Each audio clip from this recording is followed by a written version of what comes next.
Bismillahirrahmanirrahim. Assalamualaikum warahmatullahi wabarakatuh. Bertemu lagi dengan channel Biru Langit 01. Adik-adik dan teman-teman, apa kabar? Semoga baik-baik saja ya. Masih semangat kan untuk belajar?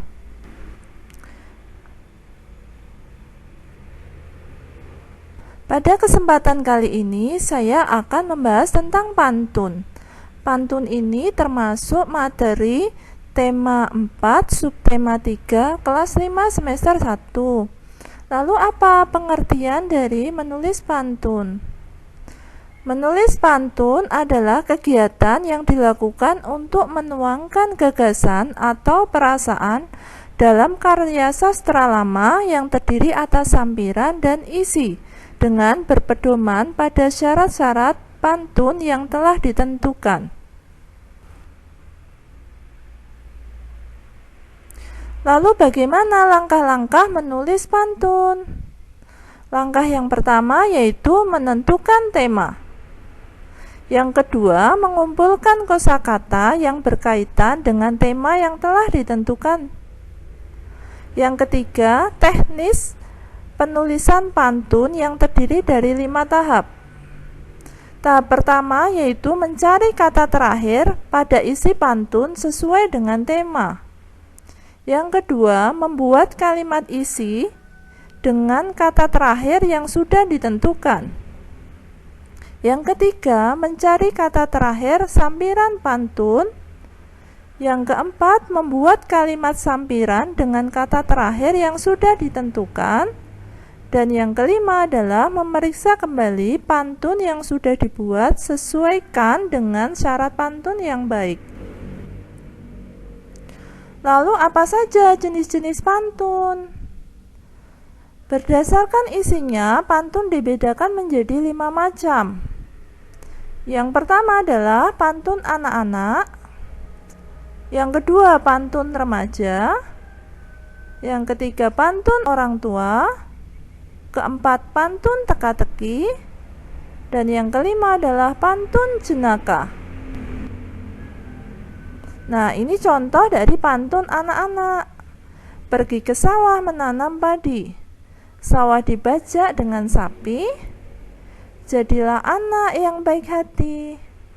Tentulah mengerti balas budi. Sedangkan yang ini adalah contoh dari pantun remaja. Makan soto dengan ketupat agar enak ditambah cuka. Apa arti seorang sahabat? Dia ada saat suka dan duka.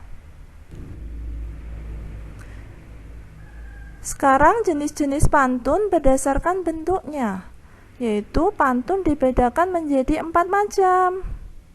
Yang pertama, pantun biasa. Yang kedua, karmina atau pantun kilat. Yang ketiga, talibun.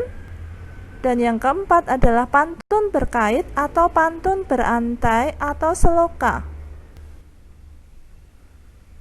Nah, pengertian dan tujuan dari pantun biasa.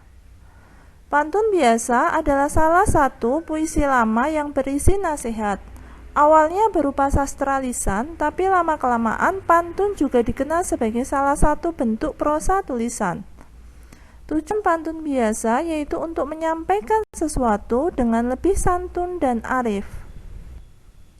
Ciri-ciri pantun biasa yaitu: yang pertama, setiap bait terdiri atas 4 baris. Setiap baris terdiri atas 8 sampai 12 suku kata. Baris pertama dan kedua merupakan sampiran, sedangkan baris ketiga dan keempat merupakan isi. Umumnya bersaja atau berima ap-ap. Nah, saya akan berikan contoh pantun biasa. Hari Minggu pergi ke pasar, membeli nanas dan kedelai. Jika kamu rajin belajar, tentu akan jadi pandai. Lalu yang kedua, jenis pantunnya adalah karmina. Bagaimana ciri-ciri karmina atau pantun kilat? Yang pertama, setiap bait terdiri atas 2 baris. Setiap baris terdiri atas 8-12 suku kata. Baris pertama merupakan sampiran, sedangkan baris kedua merupakan isi. Bersaja atau berima AA atau BB. Carmina merupakan sebuah pernyataan lugas atau sindiran atas suatu hal tertentu. Antara sampiran dan isi tidak mempunyai hubungan makna. Mengandung dua hal yang saling bertentangan, yaitu rayuan dan perintah.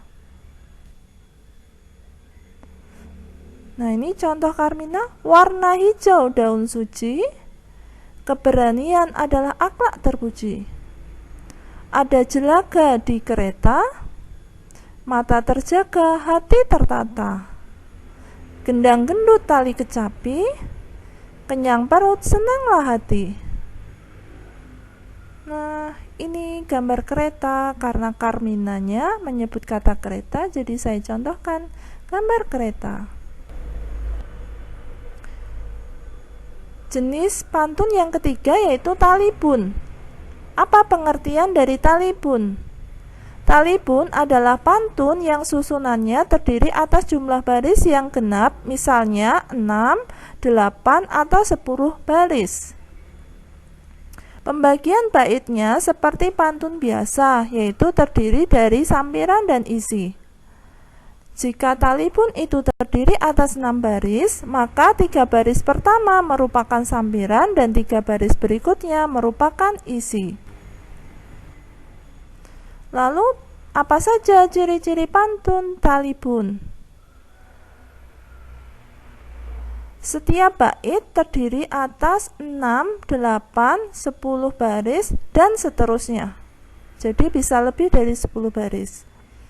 Yang kedua, setiap baris terdiri dari 8-12 suku kata. Sajaknya ABC, ABC, ABCD, ABCD, ABCDE, ABCDE, dan seterusnya. Gaya bahasanya luas dan menekankan pada pengulangan sajak. Isinya menjelaskan suatu hal. Nah, saya akan berikan contoh talibun 6 baris. Saudara berkunjung sebagai tamu, layaknya tuan rumah sibuk menjamu. Tamu bawa oleh-oleh bau peti, berbuat baik pada orang tuamu, juga kepada saudaramu. Itulah orang yang berbudi pekerti. Nah, ini contoh gambar seseorang yang sedang berkunjung ke tempat saudaranya. Lalu contoh talibun 8 baris. Buah nangka, manis rasanya, berduri luarnya, lembut dalamnya. Susah petani menanamnya, maka jangan kau buang sia-sia. Jangan berbuat jahat pada sesama, niscaya pahala dari yang kuasa. Di dunia engkau bahagia, di akhirat engkau dapat surga.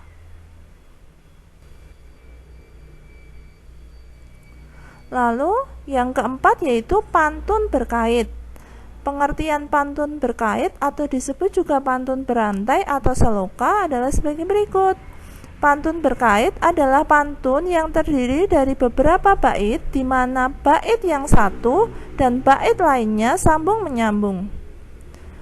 Baris kedua dan keempat dari bait pertama dipakai lagi pada baris pertama dan ketiga dari bait kedua. Demikian pula hubungan antara bait kedua dengan ketiga, ketiga dengan keempat, dan seterusnya. Nah, ciri-ciri pantun berkait itu apa saja? Yang pertama adalah setiap bait terdiri atas 4 baris. Setiap baris terdiri dari 8-12 suku kata. Sajaknya AB-AB. Baris kedua pada bait pertama menjadi baris pertama pada bait kedua. Baris keempat pada bait pertama menjadi baris ketiga pada bait kedua. Saya akan berikan contoh pantun berkait.